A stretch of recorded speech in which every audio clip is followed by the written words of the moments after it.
먼 미국 땅에서 자식들을 잘 키워내고 열심히 사신 여러분들 정말 장하십니다. 안녕하세요. 전원주입니다. 전쟁도 가난도 겪은 우리 세대는 참 눈물겨운 세월을 살았죠. 아메리칸 드림을 이루기까지 여러분들의 세월이야 어떠셨겠습니까? 건강 관련 프로그램에 출연하면서 요즘 제가 깨달은 건요, 양 한 방을 잘 결합하는 게 최고의 건강 관리라는 겁니다. 클레버 케어, 메디케어 어드밴티지 플랜 아세요? 양방과 한방의 좋은 혜택들을 쏙쏙 뽑아서 제공해주는 똘똘한 플랜이더군요. 우리 한인의 건강 문화도 이해하고 실력 있는 한국 의사와 전문의를 척척 연결해 준다니 얼마나 똘똘합니까? 이제 우리도 똘똘한 클레버 케어 플랜으로 150까지만 사십시다.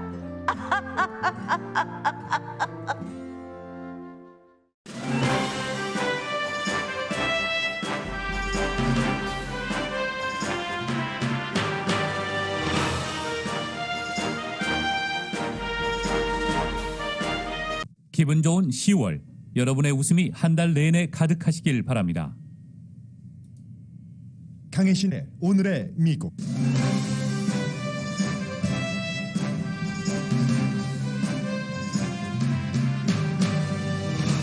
미국 최초의 흑인 합참 의장과 흑인 국무장관을 지낸 콜린 파웰 장군이 코로나 바이러스 합병증으로 사망했습니다. 파웰 장관은 차별받는 인생의 시작을 존중받는 성공한 미국의 스토리로 바꿨고, 따라서 오늘 미국 모든 언론은 그가 숨진 것이 밝혀진 뒤후부터 지금까지 그의 인생을 돌아봅니다. 백신 접종을 받지 않은 사람이 백신 접종을 받은 사람보다 사망할 확률이 11배 높다고 질병통제국이 발표했습니다. 질병통제국은 곧 다른 브랜드의 백신을 부스터샷으로 맞을 수 있는 교차 백신 승인도 할 것으로 알려졌습니다. 문화전쟁이 계속됩니다. 달라스 공원에서 내려진 로버트 리 장군 동상이 달라스 골프장에 다시 세워졌습니다.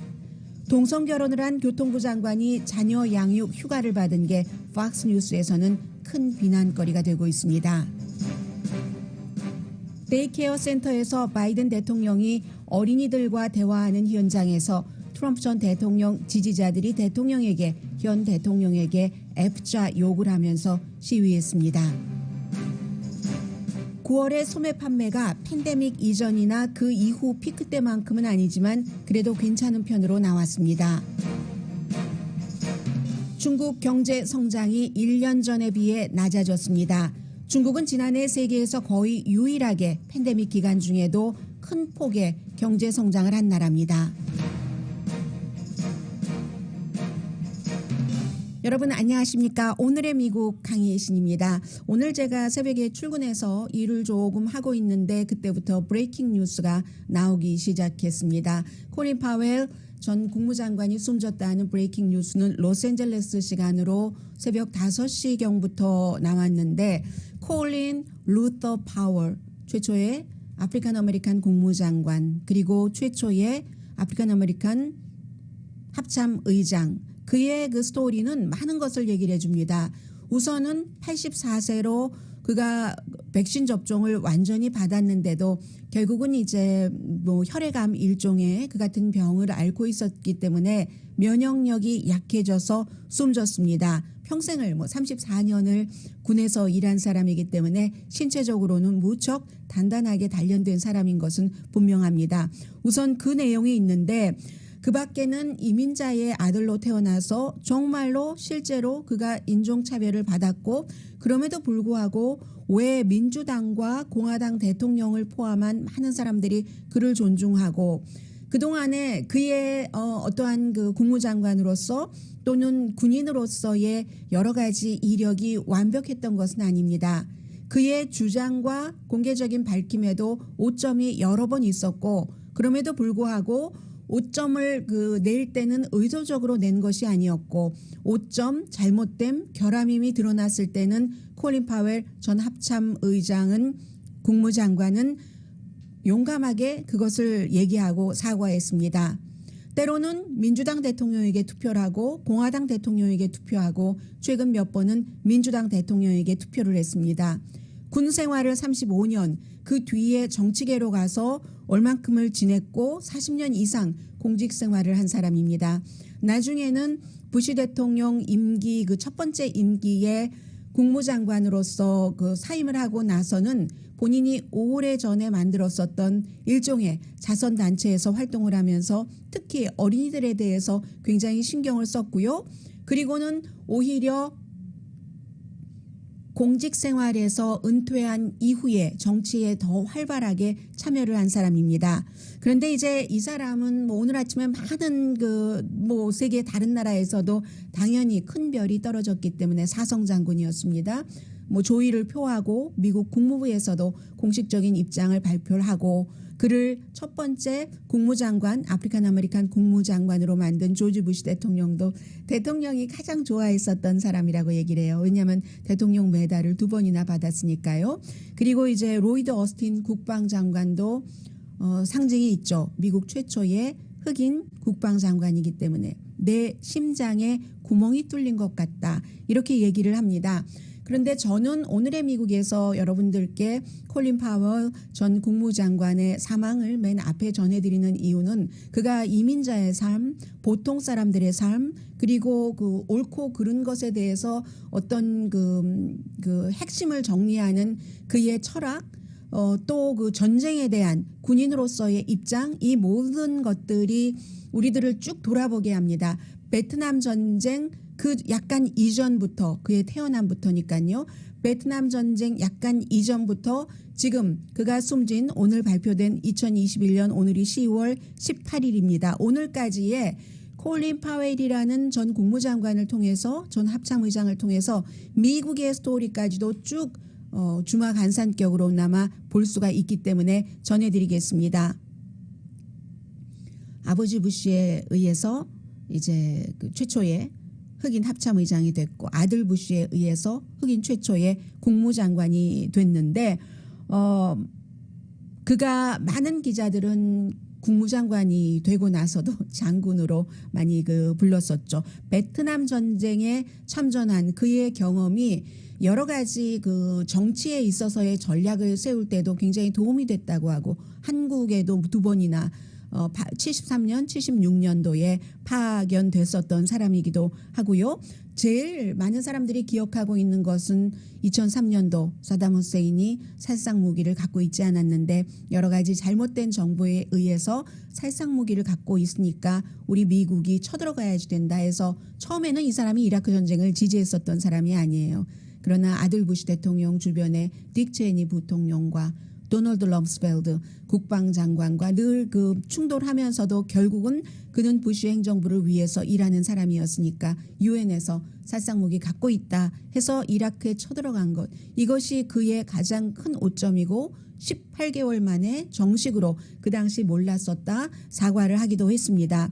그가 속한 정당은 공화당이었지만 최근에 공화당을 탈퇴하기 이전에 그러나 당보다는 끝내 항상 나라를 앞세웠던 그런 사람입니다. 자, 지금부터 콜린 파웰을 통해서 1937년부터 2021년까지의 미국을 보겠습니다. 콜린 루터 파웰, 이 전 국무장관은 1937년 4월 5일 뉴욕의 할렘가에서 태어났습니다. 흑인 빈민 지역에서 태어나서 자마이카 태생의 아버지와 어머니. 아버지는 봉제 공장에서 이제 어떤 부분에서 감독하는 일을 했고 어머니는 재봉틀 일을 한 그 재봉사였습니다. 두 분 다 자마이카 태생의 부부고 콜린 파웰은 뉴욕에서 태어났고 원래 그 부모가 이름을 그 콜린이라는 이름을 영어 전통식으로 오자를 짧게 발음하기를 원했었는데 나중에 그 발음을 콜린 파웰이 바꿨다고 하죠. 진주만 직후에 숨진 콜린 켈리 육군 그 공병대 조종사를 기리기 위해서 이름을 이제 그렇게 바꾸기 시작했고 사우스 브롱스에서 자라서 고등학교를 졸업할 때까지 별다른 진로도 없이 그저 그럭저럭한 학생이요. 그런 학생이었고 뉴욕 시티 칼리지에 들어갔을 때의 평균 학점은 C, 역시 그럭저럭했죠. 그런데 여기서 인생의 전환점이 생깁니다.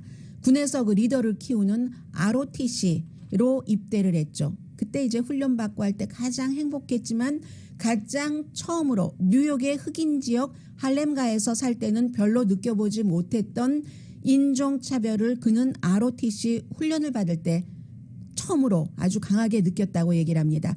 딥 사우스죠. 57년도에 노스캐롤라이나 주에서 흑인이기 때문에 차별을 받았고 훈련받고 뉴욕으로 오던 중이에요. 그리고 58년도에도 이제 대학 졸업하고 육군 소위로 조지아주에서 훈련을 받았는데 그때도 조지아주에서는 그가 흑인이라고 식당이나 술집에서 그를 출입을 거부했었습니다.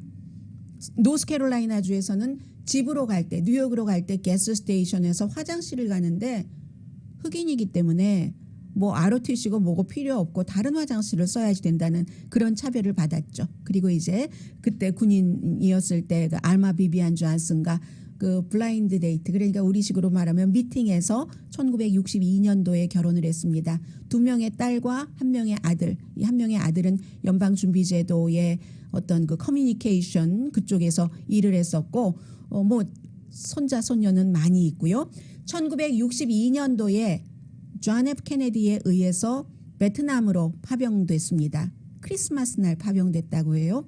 그리고 이제 그 베트남전에 참전하신 분들은 다 알고 계시는 그 펀치 스틱으로 부상을 당했었고 68년도에 다시 또 베트남에 파견되고 뭐 그런 과정에서 뭐 추락한 비행기에서 동료들을 구하고 불타고 있는 그 현장에서 해서 훈장도 받고 했습니다. 그 헬리콥터에서 사고가 나서. 그리고 이때 그 이라크의 살상 무기 이전에 이미 그의 한 번의 오점이 나옵니다. 그 미라이 베트남 남부의 그 작은 마을에서 말하자면 노군리처럼 미군이 민간인을 학살한 수백 명이 어린이를 포함해서 숨진 그 사건에 대해서 어떠한 군인의 증언에 대해서 조사를 하게 됐습니다. 콜린 파웰이 조사를 했는데 그가 내린 결론은 그 마을 사람들과 미군은 아주 좋은 관계였다 이렇게 됐거든요. 그런데 나중에 세월이 흘러서 그런 그 미라이 학살이 있었다 하는 것이 증명이 됐었습니다.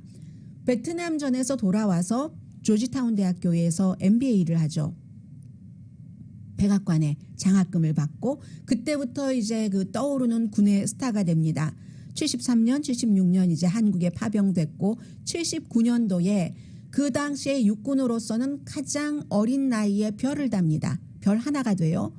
그리고 육군대학교에 잠깐 있었고 카터 행정부에서도 일했고 그러다가 레이건 대통령 때 이제 그 국방부의 시니어의 어떤 자문을 하다가 레이건 대통령의 국가안보보좌관을 하게 됩니다. 그때는요 1987년도였기 때문에 미국이 Dirty War라는 것을 더러운 전쟁이라는 것을 하고 있었을 때입니다.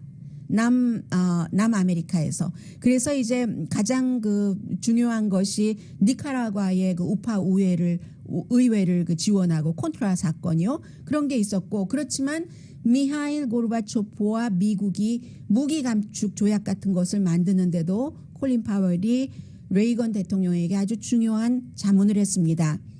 그 뒤가 이제 그 1989년도 조지 부시 대통령이죠. 그러니까 조지 부시 대통령은 부통령 때부터 이제 같이 일을 하게 된 셈인데 그가 아버지 부시 대통령이 최초의 뭐 군에선 가장 높잖아요. 흑인 합참 의장으로 만들어줍니다. 52살 젊은 나이였어요. 가장 젊은 나이였죠. 그 당시에 합참 의장 된 사람으로서. 해서 그런데 이때는 또 미국이 파나마에 침공하게 됩니다. 1989년도 12월이었었죠. 노리에가를 그 당시 장군을 내려뜨리는 유엔에서 굉장히 강하게 비난을 했습니다. 미국이 뭔데 하면서 그리고는 아버지 부시 대통령 때 1991년도에 걸프전을 하죠. 그 당시에도 뭐 전쟁에 그렇게 좋아했었던 사람은 아니에요. 그러나 결론이 나면 합니다. 후세인을 쿠웨이트에서 몰아내긴 했습니다. 그러나 후세인을 그 권력을 완전히 뺏지는 못한 게 1차 걸프 전쟁이죠.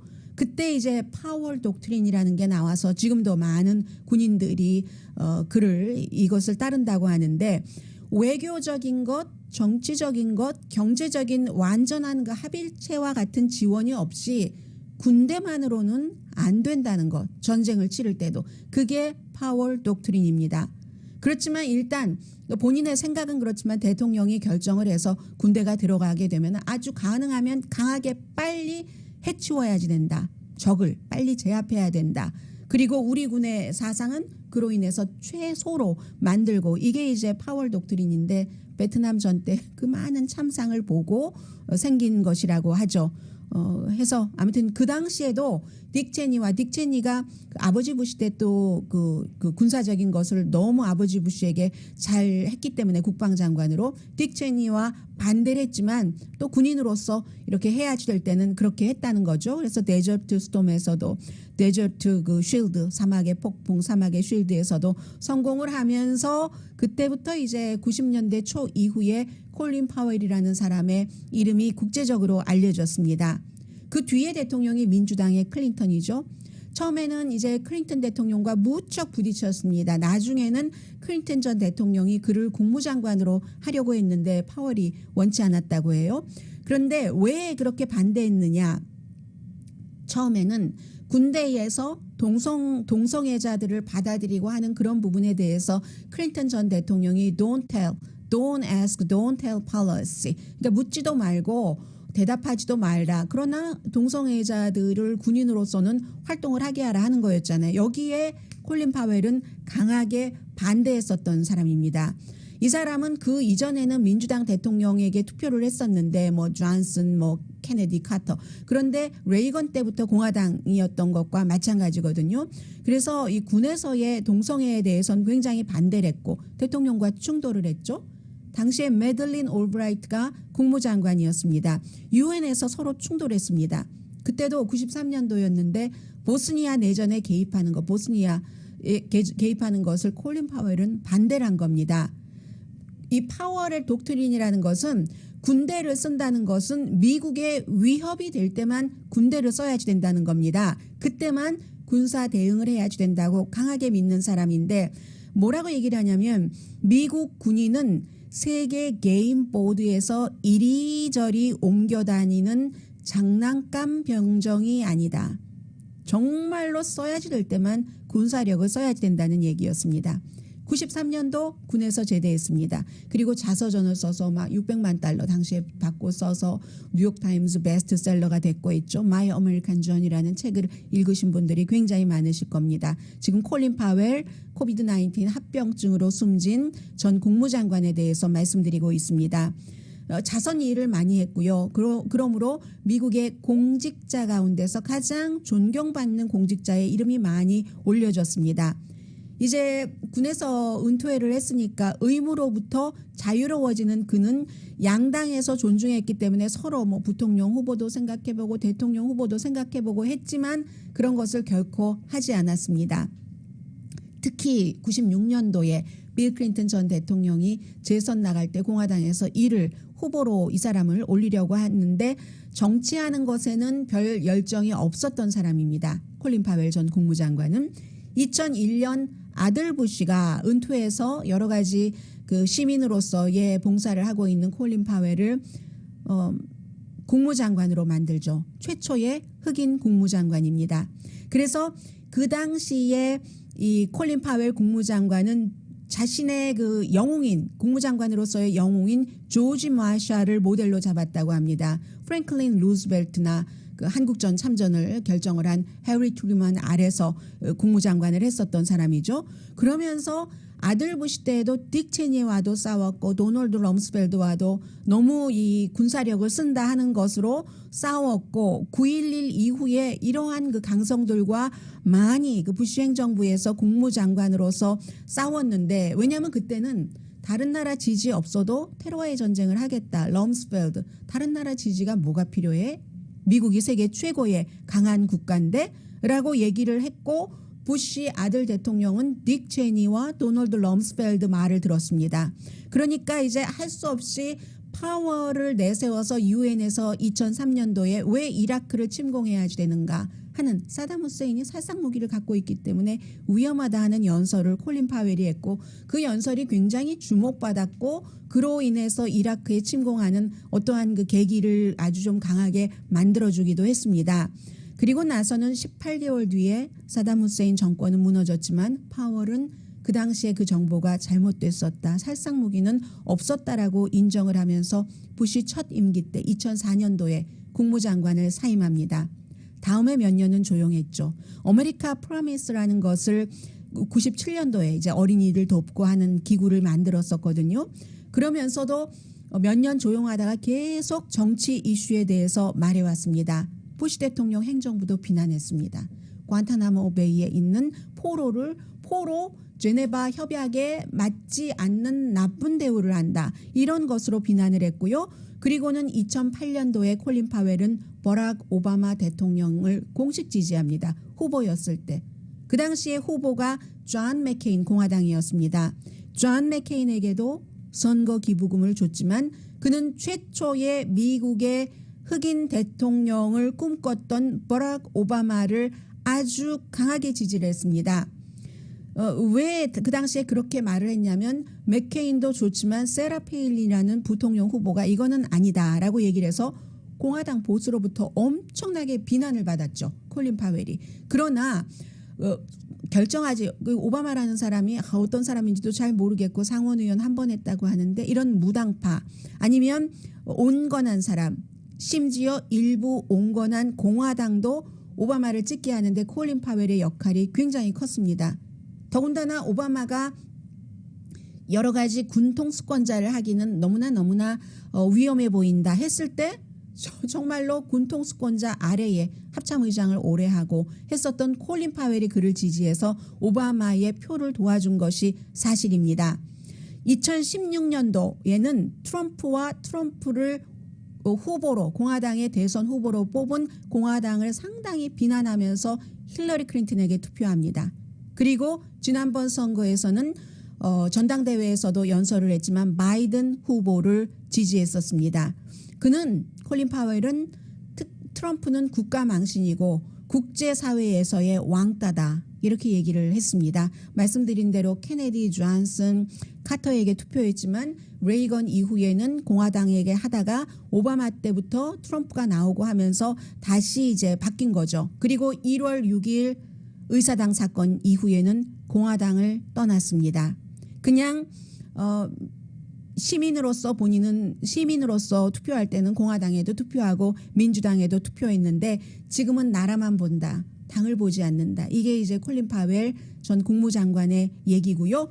외교 스케일에서는 양당 그리고 다국적인 그런 어떤 동맹 협조 같은 것을 상당히 중요하게 생각을 해서요. 럼스펠드의 일방적인 개입이라든가 일방적인 미국 우선주의에 굉장히 반대했었고 전쟁은 언제나 마지막 선택지어야지 된다. 그리고 전쟁을 할 때는 국민이 그 전쟁을 왜 해야지 되는지 이해하고 지지할 만한 그 같은 전쟁을 치르는 목적이 있어야지만 된다. 군인이면서도 군인이기 때문에 알기 때문에 전쟁을 함부로 해서는 안 된다는 것을 했었던 사람이고요. 그래서 말씀드린 것처럼 정말 이민자의 아들로 가난하게 험블한 백그라운드라고 말씀드릴 수 있겠죠. 미국식으로 험블한 백그라운드에서 최고의 영예 자리까지 간 사람. 2007년도에 뉴욕타임스와의 인터뷰에서 자신을 어떻게 표현했냐면 본인은 문제를 푸는 사람이다. 군인이 될 때 문제를 풀기 위한 형태로 교육을 받았다. 이데올로기도 상관없고 그는 열정은 있지만 어떤 광적인 사람이 아니다. 많은 사람들이 그렇게 표현을 합니다. 그리고 언제나 어쨌든 문제라는 것은 이 세상 어디든지 생기게 마련이니까 그 문제를 푸는 사람 콜린 파월 전 합참의장 전 국무장관 84세로 오늘 코로나 바이러스 합병증으로 눈을 감았습니다.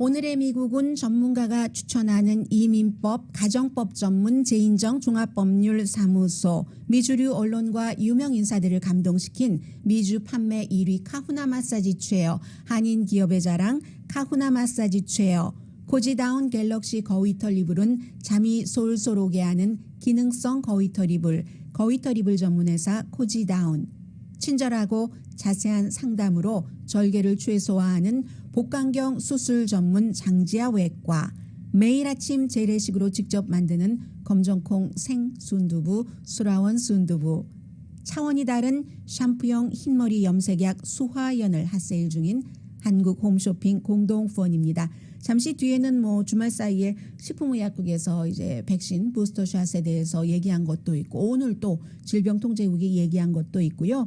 미국에서 문화전쟁이 계속 벌어지고 있거든요. 잠시 뒤에 전해드립니다.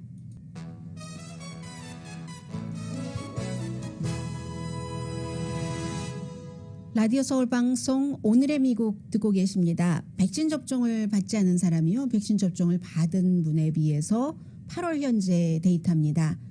양성 반응에 걸릴 확률은 6배가 높고 그리고 이제 양성 반응은 왜냐하면 요즘에 돌파 감염이 많이 일어나고 있으니까는요. 백신 접종을 받으신 분들도 양성 반응이 나오는데 그로 인해서 이제 병원에 입원을 하고 사망에 이르는 이 같은 확률은 백신 접종을 받으신 분들에 비해서 백신 접종을 받지 않으신 분이 11배나 높답니다.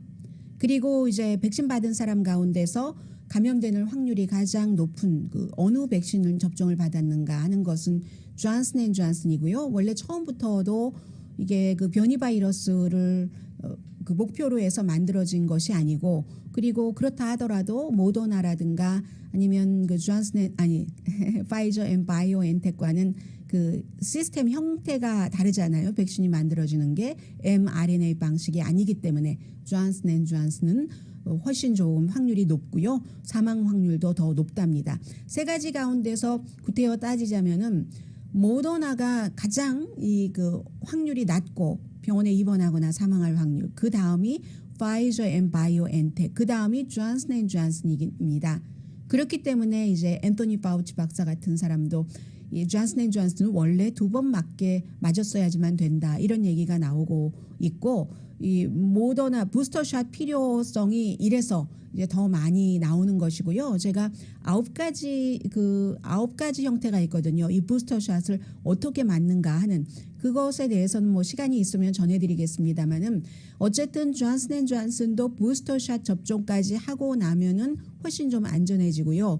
모더나 2번 받고 아무튼 가장 좋은 것은 모더나로 3번 받는 거랍니다. 그 다음이 이 파이저 앤 바이오엔텍 2번 받고 모더나로 받고 뭐 이런 형태의 9가지가 있는데 부스터샷 접종까지 받는다면은 뭐 그 차이는 크게 나지는 않는다고 하거든요. 그래서 현재로서는 지난 주말에 존슨앤존슨도 이 모더나에 이어서 이 부스터샷 접종을 승인한 것. 여기서 이제 식품의약국 그 패널이 자문단이 존슨앤존슨 맞으면은 그다음에 뭐 모더나라든가 파이저 앤 바이오엔텍으로 믹스 앤 매치 교차 그 백신 접종 부스터샷으로 쓰면은 어떠냐 여기에 대해서는 결론을 내리지 않았습니다. 그런데 곧 결론을 내린다는 거예요. 이게 질병통제국에서도 결론 내려줘야지 되고 식품의약국에서도 내려줘야지 되는데 현재까지는 교차 백신 부스터 접종을 받는 것이 똑같은 백신을 받는 것보다는 더 좋다. 이런 것들이 자료가 나오고 있는데 식품의약국에서는 데이터가 더 필요하다라고 얘기를 하고 있거든요. 특히 이제 존슨앤존슨이 모더나나 파이저 앤 바이오엔텍 그 RNA 방식으로 하는 이런 것에 대해서 자료가 더 있어야지 된다고 하면서 식품의약국에서 결정을 하지 않았는데 그 자료 데이터라는 것은 가능하면 더 많은 데이터 지금까지는 아주 작은 뭐 몇백 명 몇십 명 이렇게 한 거거든요. 물론 뭐 이스라엘이 아니라 영국이나 스페인에서도 이 같은 그 교차 부스터샷에 대해서 뭐 데이터를 내놨다고 하더라도 그렇습니다. 그리고 장기적인 반응을 봐야지 되잖아요. 그런 것들 때문에 이제 또 어린이는 어떻게 되는 것인가. 이것 때문에 식품의약국에서 아직까지 교차 부스터샷 접종을 승인하고 있지 않는데 이런 때 이제 미국에서 하는 말이 elephant in the room이라는 말을 하죠. 너무너무 중대한 이슈인데도 이런저런 그 이유를 들어서 비상사태니까 빨리 결정하면 좋은데 원래 해왔던 대로 모든 게 다 충족되고 이제 관료주의의 특징이잖아요. 그렇게 한다. 그래서 엘레판트라는 코끼리가 큰 방에 있어서 아무도 무시할 수 없고 그것을 무시해서도 안 되는 중대한 이유인데 못 본 척한다 할 때 이제 엘레판트 인 더 룸이라고 하는데 지금 부스터샷을 교차 접종으로 하느냐 마느냐 이것을 지금 많은 사람들은 가능하면 빨리 해야지 된다. 그래야 존슨앤존슨 접종받은 사람도 다른 부스터샷을 접종받을 수 있고 하지 않느냐라고 얘기를 하고 있습니다. 문화전쟁을 말씀드릴까요?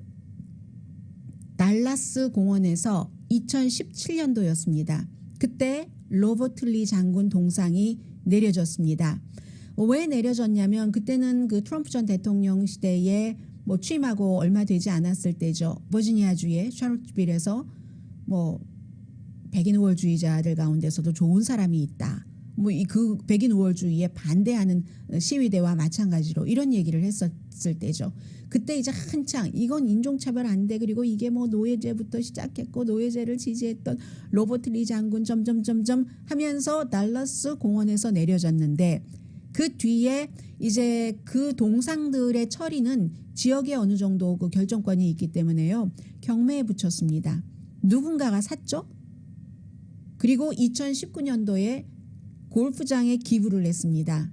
그 골프장에서 이 동상은 로버트 리 장군 혼자 있는 게 아니라요. 어떤 뒤에 조금 뭐 병사랑 같이 있는 세트 동상이에요. 그런 거거든요. 이 골프장에 전시가 되니까 어떤 사람들은 아니 이게 이럴 수가 있느냐 저럴 수가 있느냐라고 얘기를 하면 이제 휴스턴 크로니클과 인터뷰를 한 이 골프장 이름이 있던데 뭐 중요하지 않으니까요.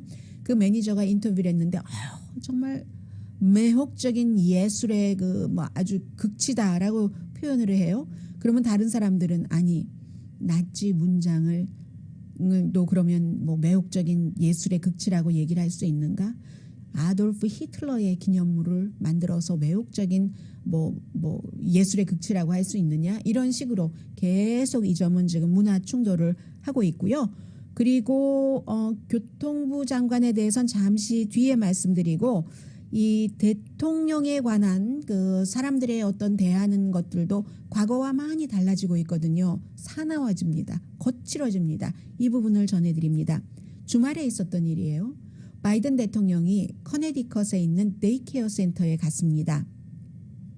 데이케어 센터에 가서 당연히 뭐 홍보할 게 있으니까 갔겠죠. 데이케어 센터니까 차일드 케어 시스템에 대해서 국가가 어떻게 보조를 하고 그것이 지금 대통령이 생각하고 있는 경기부양책에 얼만큼이나 예산이 책정됐고 그럴 때 집행이 되면 부모들이 어느 만큼의 그 혜택을 보는지 이런 것들을 홍보를 하고 대통령이 밖에 나와서 다 뭐 예정됐었던 거죠.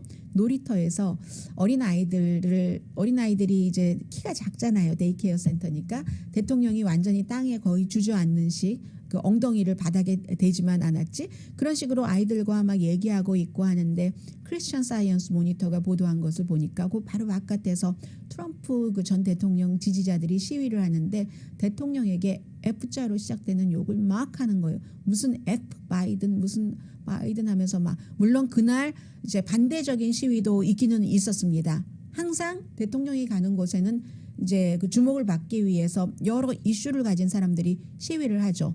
뭐 IT 난민을 너무 그렇게 함부로 대우하지 말아라 이런 얘기도 들렸는데 더 중요한 것은 미국이 이제 대통령이 어디에 가고 했었을 때 대통령에게 F자 욕까지 시위대가 하는 것은 사실은 그 시위대가 얼마나 우리가 저질인가 하는 것을 보여주는 거잖아요. 그런데 그러한 것들이 버젓이 일어나고 하나도 뭐 창피하지 않는 그러니까 미국의 창피다 망신이다 이렇게 뭐 크리스천 사이언스 모니터나 많은 그 취재 기자들이 얘기를 하고 있는데 이런 것들이 지금 대통령만 그런 게 아니라요. 특히 이제 코로나 바이러스로 인해서 이 사람들은 코로나 바이러스 같은 거 왜 아이들에게 무슨 뭐 마스크를 씌우냐 이런 것에 대해서 시위를 하는 사람들인데 어스틴 지역에 이 텍사스에서 발행되는 신문의 경우도 보도를 하는데 어스틴 지역의 하이스쿨에서도 달라스의 하이스쿨에서도 뭐 어린이들에게 아니 학생들에게 마스크를 학교에서 쓰라고 하니까 쓴다고 뭐 겁쟁이 양에 비유한다던가 하이스쿨 무슨 보드 미팅에서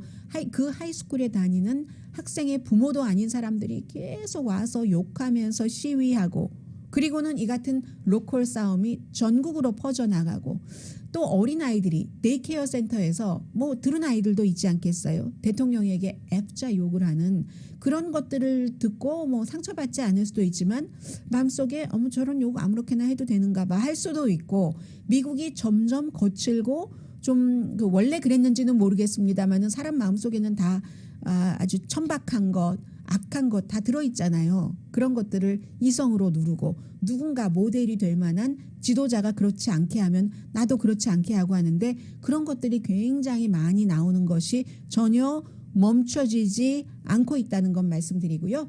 잠시 뒤에 9월의 소매 판매 그리고 교통부 장관은 지금 왜 이슈가 되고 있는지 문화전쟁 속에서 전해드립니다.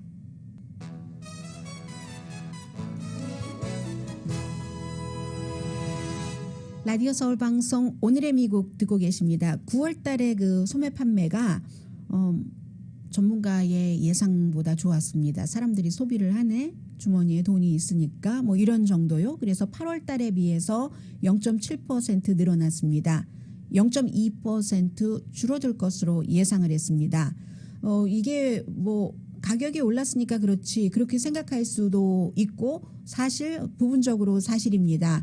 가격이 올라가서 전체적으로 소비한 액수가 늘어나는 건 당연하죠. 뭐 큰 자동차 값도 늘어났다고 하고 소비자 물가가 9월 달에 8월에 비해서 0.4%가 올랐으니까요. 그러면 지금 그 소비는 0.7%가 늘어났다고 하잖아요. 그런데 가격은 0.4%가 늘어났으니까 어쨌든 소비가 늘어난 셈이 됩니다. 인플레이션도 분명히 있었지만 소비자는 인플레이션에도 불구하고 돈을 쓴다. 그리고 중요한 건 이게 할러데이 쇼핑까지 이렇게 올라갈 것이라는 아니면 적어도 이어질 것이라는 이런 예상을 할 수 있거든요. 8월 달에도 그 소매 판매가 전달에 비해서 0.9%가 늘어났는데 그때도 전문가들은 0.7%가 줄어들 것으로 예상을 했었습니다. 그런데 이게요. 소비자들의 확신 지수는 그다지 올라가지 않는 상황에서 판매가 늘어난 거거든요. 컨퍼런스 보드가 얘기하기를 지난 3개월 동안의 소비자 확신 지수는 분명히 내려갔다. 또 미시건 대학교의 소비자 센티먼트 인덱스도 7월 달 이후에 계속 내려가고 있다. 아니 그럼 소비자 확신은 내려간다고 하는데 돈을 쓰네? 여기에 대해서는 또 전문가들이 그러니까 그 같은 그 여론에 너무 집착하는 게 아닐까라고 지적을 하고 있고요.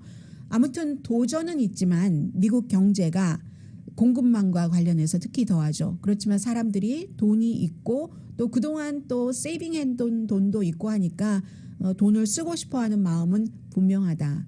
그러니까 공급이 좀 제대로 돼야지 되는데 여기에 대해서는 지난주에 이제 대통령이 뭐 LA 항구도 이제 24시간 7일 오픈하고 하는 여러 가지 민간 기업과 또 정부가 할 수 있는 것을 한다고는 했지만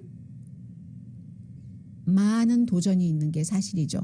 어제 이제 주말이기 때문에 스테이트 오브 유니언이라는 CNN 방송의 그 주말 프로그램에 나와서 잭 테퍼가 진행하는 그 프로그램에 나와서 피트 브리저즈 교통부 장관이 물류 이 공급망이 사람들이 원하는 만큼 원활하게 되지 않을 확률은 내년까지도 이어질 수 있다. 지금 현재로서 특별한 돌파구가 없으면 그렇게 될 것으로 많은 사람들이 보고 있는 것 같습니다. 그래서 정부에서는 장기적으로 단기적으로 밟을 수 있는 스텝을 밟는데 이건 개인들도 마찬가지일 테고요. 그런데 또 이제 교통부 장관이니까 이렇게 얘기를 하죠. 좋은 면도 있다. 이 공급이라는 것은 공급망이 엉켜서 그런 것도 있지만 수요가 그렇게 많아서 그런 것도 있지 않느냐. 판매가 천정을 뚫고 있다. 뭐 이런 얘기를 소매 판매 9월 달에도 늘었다고 하니까요. 그런 역할을 하면서 연방정부는 이제 정직한 브로커 역할을 한다. 어려운 선수들을 이렇게 모아서 그 팀이 승리하도록 하겠다. 해결점을 찾는 것이다 하면서 이런 얘기도 했고 그리고 이제 잭 테퍼 앵커가 물어봤어요. 중국에 대한 관세 철회에 대해서 이 바이든 행정부가 의논한 적이 있는가. 트럼프 전 대통령이 이걸 강하게 주장을 해서 굉장히 인기몰이를 많이 했었죠. 반중국 정서로. 거기에 대해서 이 교통부 장관은 모든 옵션은 다 항상 바이든 행정부에서 진지하게 검토 중이다. 그런데 지금은 이 공급망 여기에 집중을 하고 있다라고 얘기를 했고요. 그리고 이제 그 인터뷰에서 나온 얘기 가운데 하나가 지금 박스 텔레비전의 터커 칼슨이 이 사람 얘기하면서 뭐 막 비난을 하고 있거든요. 왜냐하면 교통부 장관이 이렇게 인터뷰도 하고 일도 하고 하는데 정부의 그 자녀 양육 그 휴가 기간이 있잖아요. 그걸 쓰고 있어요. 지금 8월 중순부터. 항상 연락은 되지만 그걸 쓰면서, 왜냐하면 핏 브리저지가 남자지만 남편과 함께 아이를 입양했는데 이 아이가 어떤 아이냐면은 보통 사람들이 참 키우기 힘든 아이를 입양을 했어요. 조기 출산한 쌍둥이, 아주 아기 때 입양을 한 거예요. 조기 출산한 쌍둥이니까 할 일이 너무 많겠죠. 그 핏 브리저지나 남편이나 해서 이제 그 집에서 주로 있으면서 이렇게 하니까 터커 칼슨이 아마 그 수유하는 것을 배우는 노력을 하고 있을 거야. 그런 얘기를 하면서 일은 안 하고 말이야. 이렇게 얘기하니까 이 핏 브리저지 이 그 교통부 장관이 하는 얘기가, 여러분들이 상상하시는 것처럼 우리는 그 병에 우유를 넣고 아이들을 먹이고 있습니다. 그런데 제가 이렇게 일하면서도 자녀 양육 그 휴가를 갖고 있는 거잖아요. 그러는 것은 돈이 지급되는 양육 그 휴가의 중요성을 말하는데도 굉장히 중요합니다. 국가적인 것에도 중요합니다. 이런 얘기를 하고 있고요. 아주 기쁘고 즐겁고 충만한 생활을 하고 있다고 얘기를 하면서, 미국인들도 나처럼 아이가 출생하고 나면은 충분히 돈 받으면서도 아이를 기를 수 있는 휴가를 가져야지 된다라는 얘기를 했습니다. 그래서 CNN의 그 잭 테퍼가 아니 그러면 왜 공식적으로 좀 사람들에게 공개를 하고 그 휴가를 하지 했더니, 아니 어차피 나는 24시간 하루에 24시간 7일 동안에 늘 일을 하고 접촉이 가능한 사람이야, 이런 정도로 얘기를 했으니까 결국은 박스에서는 이제 동성 결혼을 한 그런 그 교통부 장관을 비난을 하는 그런 것이고, 그런데 이것은 점점 그 사회의 인식이라든가 그런 숫자라든가 때문에 그런 것을 받아들이는 쪽으로 조금 더 많이 가는 것 같고, 더 많이 그쪽으로 여론이 가니까 또 보수 측에서는 그것을 어떻게 하든지 안 하게 해보려고, 그래서 전쟁 중인 거죠. 문화적인 전쟁이요.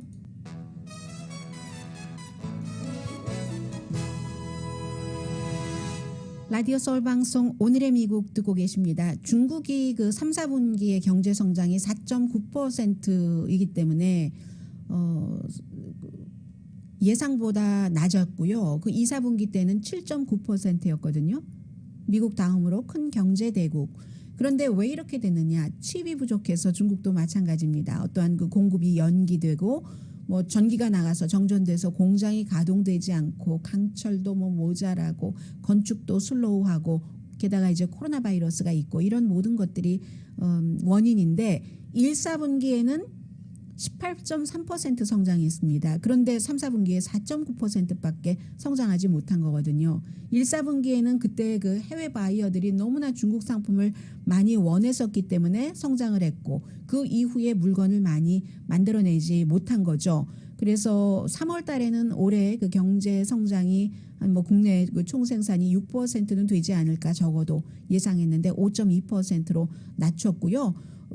중국 내의 회복도 아직도 이렇게 좀 불안정하고 들쭉날쭉하다. 이게 중국의 공식적인 발표입니다. 지난해에 모든 나라가 다 성장이 마이너스일 때 중국만 크게 성장을 했었는데, 요구 때문에 다른 나라에 지금 이렇게 된 것이 앞으로도 더 불규칙할 것이라고 보고요. 한동안은 정책 입안자는 그렇기 때문에 뭐 성장을 위한 어떤 그 돈의 흐름, 그런 것이 기간 산업이 될 수도 있고, 또 크레딧을 좀 완화하고 부동산 시장도 완화하는 방식으로 해나간답니다. 오늘의 미국은 전문가가 추천하는 이민법, 가정법 전문 제인정 종합법률사무소, 한인 기업의 자랑 카후나 마사지 체어, 거위털 이불 전문회사 코지다운, 복강경 수술 전문 장지아 외과, 검정콩 생순두부, 수라원 순두부, 흰머리 염색약 수화연을 핫세일 중인 한국 홈쇼핑 공동펀이었습니다. 10시에 좋은 아침, 좋은 하루 방송됩니다. 이제 곧 그 바이든 대통령도 콜린 파월 전 그 국무장관의 사망에 대해서 애도의 뜻을 표할 것 같고요. 박스에서는 한 앵커가 이거 백신 때문 아니야 이런 말을 했다가 본인도 스스로 그 트윗을 내렸습니다. 84세로 합병증으로, 코로나 바이러스 합병증으로 숨졌습니다. 강희신이었습니다.